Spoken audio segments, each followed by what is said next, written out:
Programa Triálogo. Oferecimento Logos Livraria. Promover o conhecimento é a nossa missão. Olá, esse não é um monólogo, não é um diálogo, é um triálogo. 3 pessoas trialogando sobre um assunto do seu interesse. Hoje a gente vai trialogar sobre internet, sobre os riscos que você pode vir a correr quando posta informações pessoais e até mesmo resolve compartilhar da sua intimidade na rede. Não saia daí, porque o triálogo está começando agora.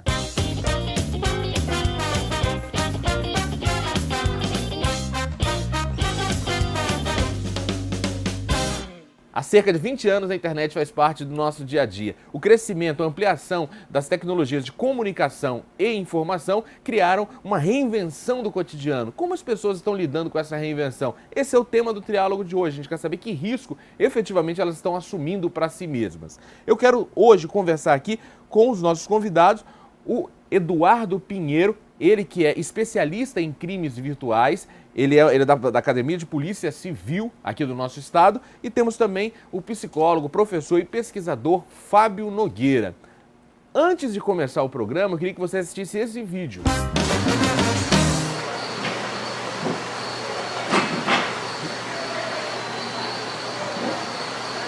Boa noite, senhor. Gostaria de tomar alguma coisa, fazer algum pedido? A senha. Perdão? Pega a senha, pega lá. Eu não entendi Pega isso lá a aqui. senha. Senhor, a senha do quê? Do Wi-Fi, a senha pra entrar numa senha. A senhora, a senha do Wi-Fi, ela é disponível somente para os funcionários. Ela é exclusiva para os Eu funcionários. sou cliente, vai pegar a senha lá. Eu não posso te passar a senha do Wi-Fi. Eu podia estar te batendo, eu podia estar... Não há necessidade de... Vai lá pegar a senha, vai lá pegar a senha, vai lá. O senhor aguarda um minutinho, eu já volto. Tá, só um minutinho. Vai a senha, pega.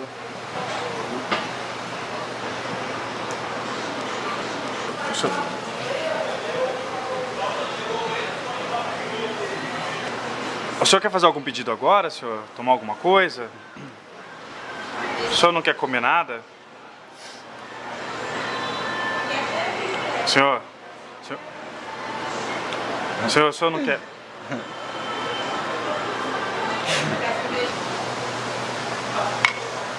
Senhor? A conta. Senhor, a conta já está sobre a mesa. Senhor, o senhor vai pagar em dinheiro, em cartão? Como é que o senhor prefere? O senhor, a conta já... Senhor, nós sabemos que o senhor está fingindo, porque o Wi-Fi foi desligado há 5 minutos. Eduardo Pinheiro, queria saber o seguinte, o que mais leva as pessoas à exposição e riscos na internet? É vontade de ganhar dinheiro fácil, sabe? É uma questão de uma sensação de anonimato que as pessoas imaginam possuir na internet, ou é o desejo de viver experiências íntimas mais ousadas? Fábio, isso é uma conjuntura de fatores. Essa questão que você falou do anonimato é um fator estimulante. Tem a questão também da... Só para deixar claro para o indivíduo que está assistindo nosso programa agora, seguinte, existe anonimato na internet? Não existe anonimato na internet. Tem surgido vários aplicativos que têm prometido esse pseudo-anonimato, que na realidade o anonimato são para os membros daquele grupo. A polícia, o meio judiciário, inclusive, se houver necessidade, tem como chegar até os dados de conexão, porque tudo fica registrado lá nos arquivos de log, e é possível identificar qual foi o aplicativo, qual foi o computador utilizado para fazer uma postagem. E as pessoas têm abusado dessas postagens, dessas publicações, muito por conta de estar confiando nesse anonimato e também devido à variedade tecnológica que existe hoje, que há tempos atrás, como você já fez a introdução, não existia. Olha só, o Fábio Nogueira, queria saber o seguinte, esse narcisismo tão presente nas redes sociais, ele está no histórico do ser humano, está na natureza do ser humano, esse narcisismo, ou são as redes sociais que fomentam isso, deixam isso mais à flor da pele? É interessante que a gente observa ao longo da história da humanidade uma necessidade de se afirmar, não só por uma questão pessoal, mas também para você fazer a marcação diante do grupo, que você é um membro efetivo, que possui características daquele grupo, que você se comporta conforme o grupo espera. Né? Só que o interessante com a questão da rede social é que você tem uma certa vigilância do seu cotidiano. Então, as pessoas talvez tenham uma tendência maior ultimamente para reforçar essa afirmação de que eu estou como todos. Então, se um colega, por exemplo, coloca uma foto, fui numa balada tal, eu não posso ficar de fora. Eu também tenho que ir em alguma balada, eu tenho que estar com alguma participação. E coloca também. Ou uso de produtos, enfim, alguém emite uma opinião e as pessoas vão acompanhando por necessidade de se afirmar como um membro presente naquele grupo. É interessante o que você fala. Essa necessidade de afirmação, ela gera fatos curiosos. Esses dias conversando com um amigo, ele falava o seguinte: carnaval, ele foi para uma casa em Conceição da Barra, 60 pessoas na mesma casa, 2 quartos e um banheiro. Mas quando ele saía de casa, ele passava na frente de um hotel chique lá de Conceição da Barra, dava um check-in na porta do hotel. Todo mundo que conhecia ele na rede falava: poxa, o cara tá bem, nada, o cara tá no favelão, monstruoso. E eu quero saber o seguinte, Eduardo, antigamente, quando a gente pensava nessa questão das fotos íntimas, acaba sendo um dos problemas mais presentes na Delegacia de Investigação de Crimes Eletrônicos. Né? A pessoa tirava uma foto íntima, tinha que mandar revelar.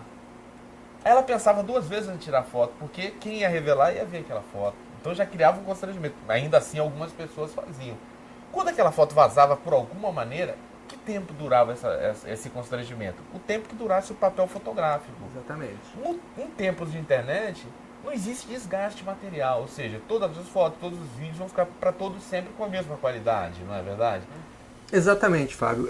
As pessoas, principalmente como você já citou, adolescentes, naquele momento impensado, momento Kodak, eles têm produzido material íntimo e eles acreditam, esses adolescentes, que eles vão ter alguma forma de manter aquilo em segurança. E não existe forma de você manter esse tipo de conteúdo de segurança. Ele vai começar a se espalhar muito nas redes sociais, pelos smartphones, até mesmo pela internet. E a gente equipara, faz uma comparação, como se você subisse ao topo de uma montanha, estourasse um travesseiro e as plumas se espalhassem, depois tentasse reunir aquilo. Não tem como você reunir mais. Então, isso tem causado muita preocupação em relação aos pais, nas escolas, até mesmo para a polícia. E, inclusive, tem muita adolescente que acha que ela vai produzir esse material e se ela deletar esse material, se ela por algum motivo se arrepender de deletar, ela vai ficar em segurança, ela vai ficar tranquila. E já tivemos casos como de uma adolescente que compareceu à delegacia junto com os pais, porque ela tinha uma adolescente de 16 anos, ela tinha tirado uma fotografia, 8 fotografias nuas, em situação de nudez, e tinha deletado. E o que aconteceu? Alguns meses ela perdeu o celular. Quem encontrou esse celular sabe que a polícia consegue recuperar, rastreando o GPS e localizar esse aparelho. Então, retirou apenas o cartão de memória, colocou no adaptador, inseriu no computador e conseguiu recuperar aquelas imagens. E depois, lógico, as pessoas de má índole, né, acabam publicando isso na internet. Isso gera um drama para a vida do adolescente e também para a vida de toda a família. Tem um perfil, se for um adolescente de 16 anos, mas tem um perfil, uma faixa etária que é mais alvo, ou é uma questão que está generalizada? Não está generalizada não. Isso aí, 95% dos casos são o grupo feminino, pessoas do sexo feminino, e compreendido aí entre 12 a 40 anos de idade. Outro elemento bastante presente na internet, especialmente no ambiente de redes sociais, que é o Facebook, a maior rede social do mundo, e no Brasil ela tem uma força maior ainda, né? Das pessoas usarem o Facebook como um muro de lamentações, expor todos os seus problemas, derramar suas angústias. Então, o que leva uma pessoa a se expor dessa forma numa rede social? É a carência, é um modelo de vida que permite pouco contato entre as pessoas, então elas precisam colocar a rede social, o perfil, como se fosse um confidente íntimo, só que não é íntimo, né? Uma vez você colocou ali, está exposto para todo mundo ler. Como que você vê essa situação, Fábio? O Eduardo estava falando da questão de uma percepção de anonimato, e isso é muito interessante. As redes sociais trazem esse caráter. Então é quase um confessionário, um muro de lamentação. A pessoa vai ali, coloca, se expõe à situação, né, como está se sentindo, talvez com realmente uma situação de desabafo. Só que também tem um outro contraponto. Tem pessoas que às vezes procuram essas ferramentas pensando em ter um apoio. Talvez seja uma fonte de suporte social, de você ter pessoas ali que possam dar algum comentário e te acolher de alguma forma.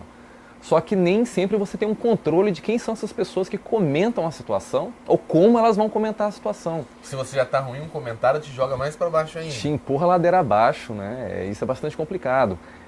Até porque as redes também permitem que você faça uma publicação seletiva do material. Só que as pessoas acabam se esquecendo do uso dessas ferramentas, né, dessas funcionalidades das redes, e acabam publicando isso de maneira acesso universal, sem restrição para um grupo específico. O que pode ser um complicador realmente de pessoas que às vezes de má índole, né, queiram fazer alguma coisa com ela.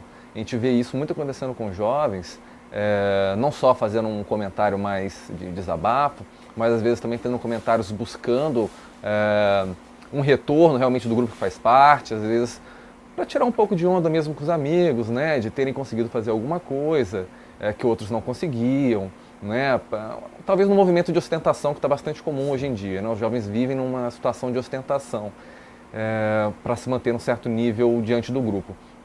E aí alguém, talvez de má fé, utiliza aquela informação contra a pessoa, né? E aí o negócio começa a desenrolar, né? Como a gente estava falando agora antes. É imaterial, você não tem retorno e aquilo se perde. A pessoa, ela acha que como autora ela tem domínio daquela informação e pelo contrário, ela não tem. Nesse caso, a gente falou das fotos íntimas, mas já teve problema que chegou à delegacia por esse tipo de constrangimento, da pessoa postar alguma informação pessoal e ser alvo de comentários racistas, preconceituosos ou de injúrias? Sim, Fábio, isso é corriqueiro, né, na delegacia, que muitas vezes, até pela falta de ética das pessoas, as pessoas começam a debater um assunto, por exemplo, um assunto polêmico, nós temos vários assuntos polêmicos aí em destaque, liberação do uso da maconha, a questão do aborto, a questão do casamento homoafetivo. Então as pessoas começam a discutir esse assunto no campo da ideologia, depois começa a levar para o lado pessoal, porque um não comunga com a opinião do outro, aí acaba entrando na esfera pessoal e começa as ofensas pessoais. Aí vão parar as ofensas por racismo, né, por questões pessoais, os xingamentos, as ameaças acabam realmente chegando à delegacia. É bom salientar, a gente sempre orienta quando a gente tem oportunidade em nossas palestras, que nem tudo que você pensa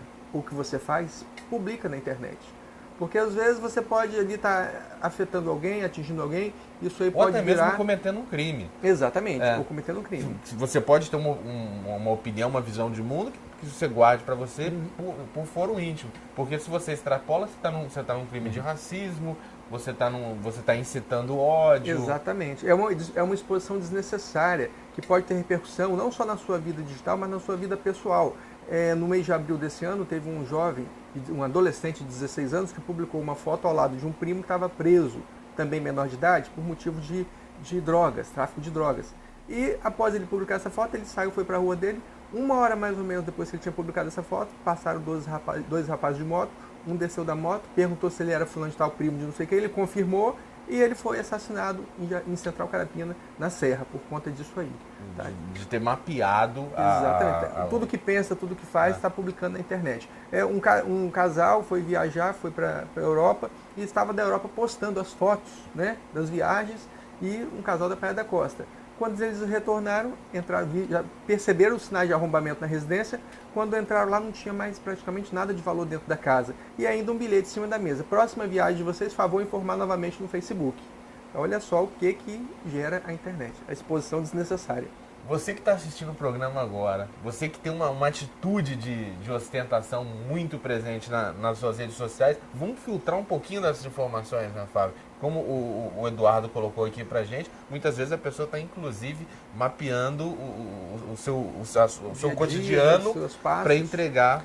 Dá as dicas realmente do que está acontecendo no dia a dia. É muito comum as pessoas fazerem uso de ferramentas e fazerem check-ins em lugares, né? Então dá o mapa realmente do que dia, que hora você está em tal lugar, com quem você está, né? Algumas redes sociais você pode colocar laços de parentesco e aparece lá falando de tal parente de grau X, Y, Z. Aí quando o bandido liga para você, fala que sequestrou sua filha, dá o nome completo, a idade dela, onde ela estuda e tal, e você acredita, é porque você entregou todas as informações. Exatamente. A gente vai para um rápido intervalo, daqui a pouco a gente volta. No próximo bloco do Triálogo, o que a gente vai fazer aqui? A gente vai trazer as perguntas que foram apresentadas pelo público. A gente lançou o tema no Facebook, as pessoas deixaram opiniões e hoje o Triálogo fala sobre internet. Fica aí, não sai daí não, porque o programa está muito bom.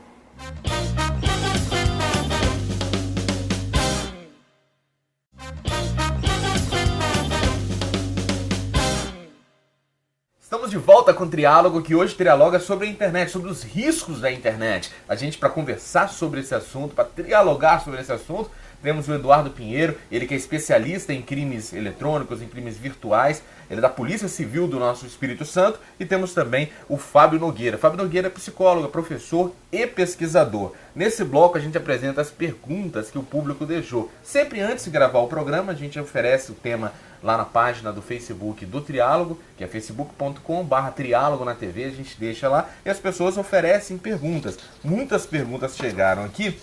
Olha, tem a pergunta do Cláudio Nogueira, ele que é de Jardim Camburi. Ele diz que com alguma frequência recebe fotos e vídeos íntimos via WhatsApp. Ele quer saber se a receptação desse conteúdo também é um crime. Ele está falando provavelmente de fotos íntimas e vídeos íntimos de pessoas que vazam pela rede. Ele quer saber se a recepção desse conteúdo, ela também se caracteriza crime, ou crime é quem vaza o conteúdo. Perfeito. Depende. Por exemplo, se for foto envolvendo criança e adolescente, fotos íntimas envolvendo criança e adolescente, com certeza vai estar caracterizando crime. Só o fato dele receber e armazenar, manter armazenado no aparelho dele, ele estaria ali incorrendo no crime do Estatuto da Criança e Adolescente, crime de pedofilia, que está tipificado no artigo 241C desse Estatuto. Agora, se for fotos de maiores de idade, aí vai depender se a pessoa, se é uma foto não desejada, não permitida. Se a pessoa for identificada, essa pessoa que está naquela foto, naquele vídeo, pode perfeitamente procurar a polícia para denunciar quem está divulgando. Não, se ele recebe... Ele só recebe. Se ele não repassa para ninguém, aí ele não está cometendo crime nenhum, se envolver adultos, tá? Eu imagino agora o Cláudio Nogueira deu uma respirada, né? Agora, se ele encaminhar para alguém, ele estaria cometendo o mesmo crime da primeira pessoa que enviou, que compartilhou. Exato. Olha só, uma telespectadora que vai ter a privacidade protegida por ser uma questão bem pessoal, ela fala o seguinte: ela quer saber o limite entre fiscalizar o que a filha faz na internet com a invasão de privacidade. Ela suspeita que uma filha de 14 anos esteja se relacionando com um professor que supostamente teria mais de 40 anos. Mas a filha não confessa o fato. Ela falou que já conversou com a filha e a filha não abriu o jogo e desmentiu. Falou que não existe nada disso. Só que existe a suspeita. Ela quer saber até que ponto ela, na condição de mãe, ela pode se aprofundar sem invadir a privacidade da filha. Essa é uma situação que é bastante complicada mesmo, uma vez que a gente tem observado uma modificação dos papéis sociais, inclusive os de pais, né? Então, como que você conseguiria colocar diante do seu filho essa autoridade e falar, olha, eu preciso, né, zelar pela sua respeitabilidade, pela sua segurança, e eu preciso ter acesso a algumas informações. Então, realmente, existe uma necessidade de uma negociação para que isso seja feito de fato. Mas a gente sabe que os adolescentes são reticentes, né? Eles querem manter essa privacidade diante da família, né, principalmente dos pais, até porque às vezes eles fazem coisas que os pais não aprovam. Não gostariam. E imagino que no caso de um relacionamento com um adulto, sendo menor de idade principalmente, né, caracterizaria várias coisas e os pais não gostariam que isso acontecesse, né? Mas talvez valeria a pena assim, tentar explicar para essa menina quais são os efeitos dessa situação, né? Em que ela está incorrendo. Exatamente. Até porque, Fábio... Deixa eu interromper só um instante para saber sobre isso. Se a mãe ela invade e de alguma forma não autorizada ela pega a senha dessa filha, ela está cometendo um crime? A letra da lei, sim. Só que a privacidade de um adolescente, ela não é absoluta, ela é relativa. Porque o adolescente não tem capacidade civil, ele não responde civilmente e criminalmente pelos seus atos. Os pais estarão no foco do problema também. Então, até mesmo em palestra para os pais, a gente orienta os pais a estar acompanhando, e se tiver fundada suspeita de que o filho está fazendo alguma coisa errada na internet, conversando com alguém que não deveria, pela segurança do filho, o pai tem que procurar monitorar de alguma forma, tá certo? E o fato dele utilizar um aplicativo para estar monitorando o filho não incorre em crime algum, certo? Mais uma pergunta aqui de telespectadora que pediu para não revelar a identidade. Ela falou o seguinte, que ela fez fotos íntimas e pediu pro namorado, na época, deletar essas fotos. E o namorado deletou na frente dela.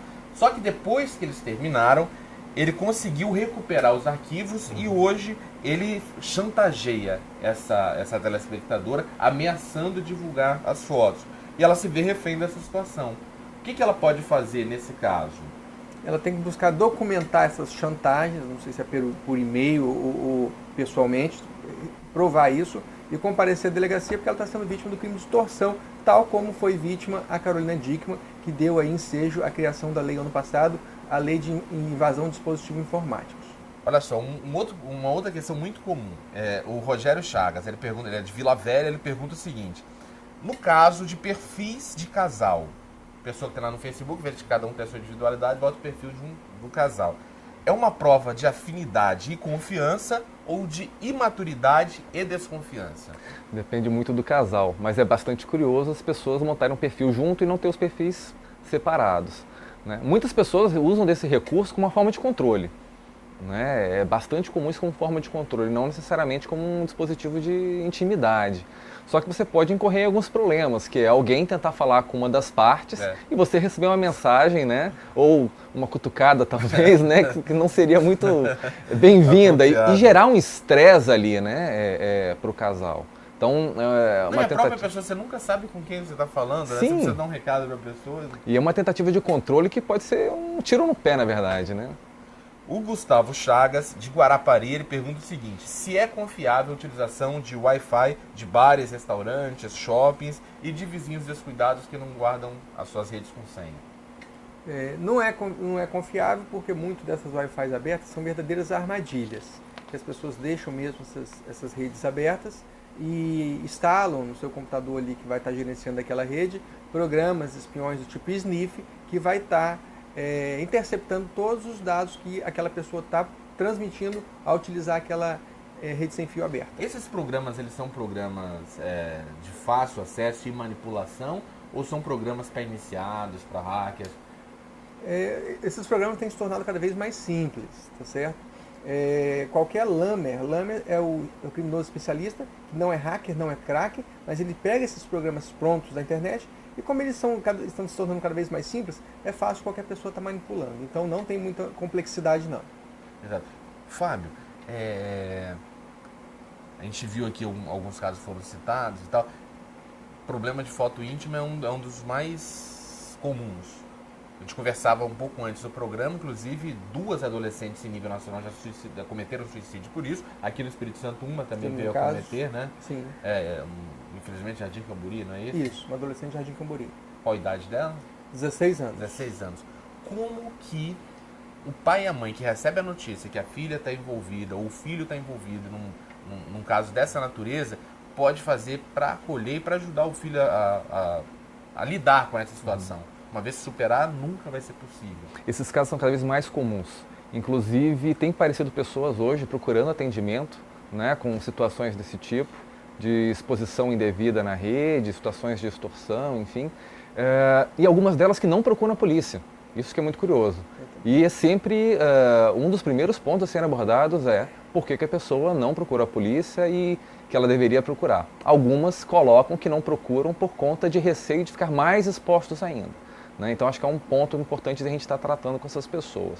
Agora, uma dica que eu acho que é importante de a gente estar colocando para o pessoal em casa é que a pessoa às vezes tem algum comportamento e ela não pensa naquilo que ela está fazendo, ela não pensa nos efeitos daquilo.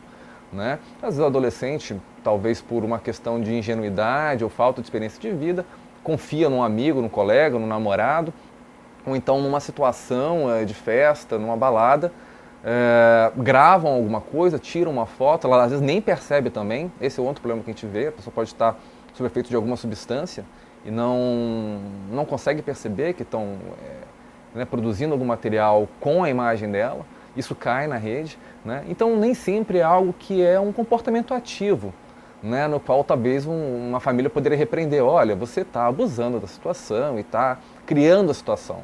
Né? Às vezes a pessoa ela pode ser pega de surpresa. Então acho que um ponto importante é realmente a família tentar acolher essa pessoa, né? Buscar essa pessoa para um momento de apoio e de suporte, porque a primeira coisa que acontece com pessoas em tais situações é acabar o suporte social. As pessoas começam a apontar o dedo, falar coisas, né? E até o próprio uso de ferramentas, de redes sociais, né, para essa sensação de anonimato que a gente estava discutindo antes, né, favorece as pessoas emitirem opinião e a pessoa se sentindo acuada. E o primeiro momento é um momento de explosão, que ela vai ser um...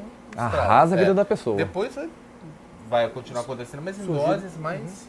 E se a família, né, não puder ser um ponto seguro para a pessoa nesse apoio, para enfrentar a situação, né, a pessoa ter aquela sensação de que não, tem umas pessoas com quem eu posso contar e que vão poder me ajudar a conduzir na resolução dessa situação, eu acho que é bastante complicado. E aí o caso da ajuda de um profissional. Pode ser bastante interessante, tem pessoas que têm mais facilidade para lidar com a situação. Né? A gente já consegue observar em atendimentos que tem alguns jovens que percebem o erro que cometeram e conseguem dar conta de resolver a situação sozinhos.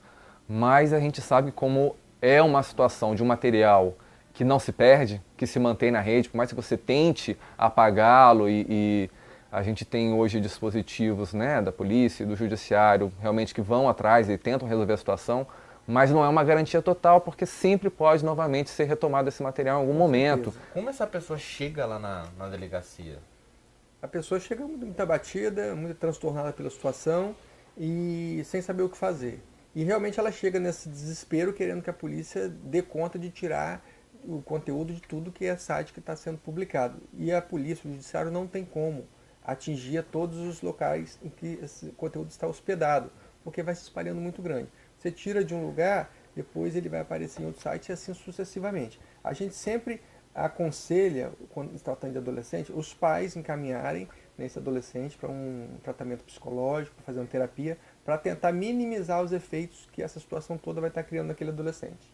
Exato, olha só, então fica para você a dica hoje, o Triálogo trialogando sobre esses riscos. É lógico que as tecnologias de comunicação e informação trouxeram grandes avanços e ferramentas para a gente lidar com o dia a dia, mas nem sempre a gente, às vezes, consegue fazer um uso racional, inteligente, moderado, ponderado dessas ferramentas. Ficam algumas dicas aqui, tanto do ponto de vista psicológico, quanto da questão policial. Você que está em casa, você pai que está assistindo o programa, esse programa está lá no nosso site, imagem.tv.br/triálogo.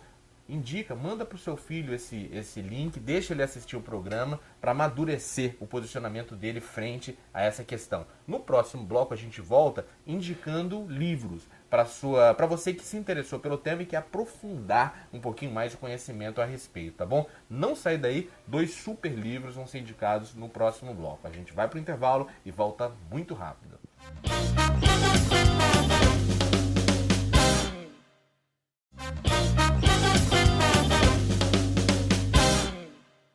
Esse é o último bloco do Triálogo, que hoje trialogou sobre os riscos da internet. A gente conversou com Eduardo Pinheiro, ele que é especialista em crimes eletrônicos, investigação de crimes virtuais, é da Polícia Civil do Espírito Santo, e também o professor, psicólogo e pesquisador Fábio Nogueira. Eles ajudaram a gente a entender um pouquinho desse universo de riscos e possibilidades que a internet pode oferecer a você.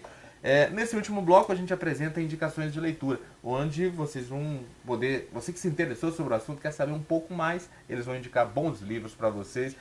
Eduardo Pinheiro, o que você indica?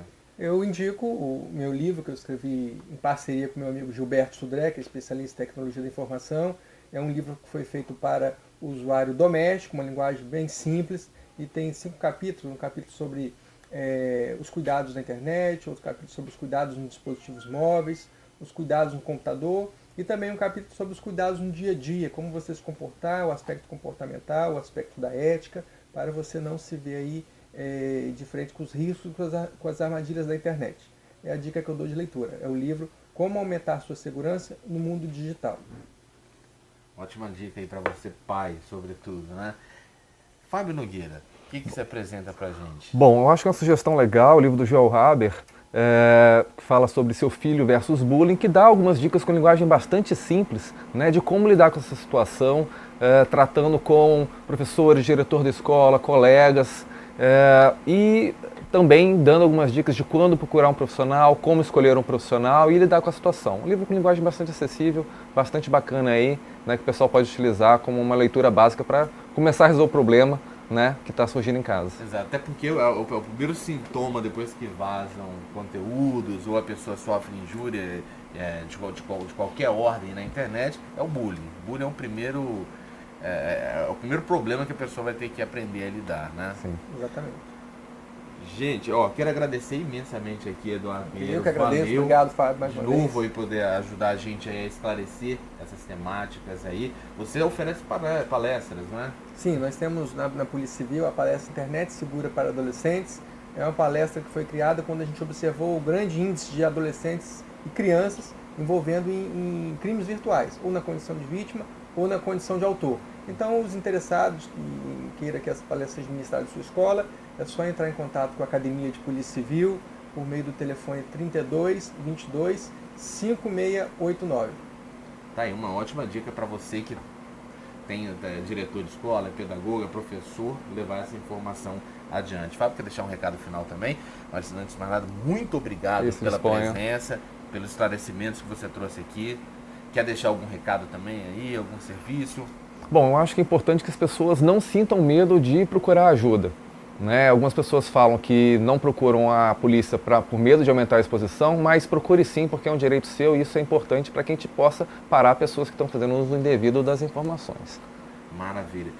Gente, então chega ao fim mais uma edição do Triálogo, que hoje dialogou sobre os riscos de internet. Eu espero você numa próxima edição do Triálogo. Gostou desse programa? Vai lá no site imagem.tv.br/triálogo, que os outros programas, inclusive este, vão estar na íntegra. Chega que de repente você estava zapeando, pegou o assunto pela metade, quer ver o início dessa conversa, está lá a oportunidade para você, tá bom? Entre em contato com a gente pelo Facebook também, facebook.com/triálogo na TV. Deixa a sua sugestão de entrevistado, sua sugestão de tema, que a gente pode realizar um triálogo a partir da sua contribuição. A gente vai embora e volta numa próxima edição do Triálogo. Até!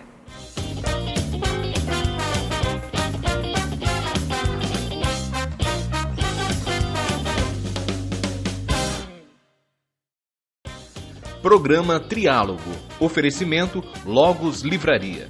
Promover o conhecimento é a nossa missão.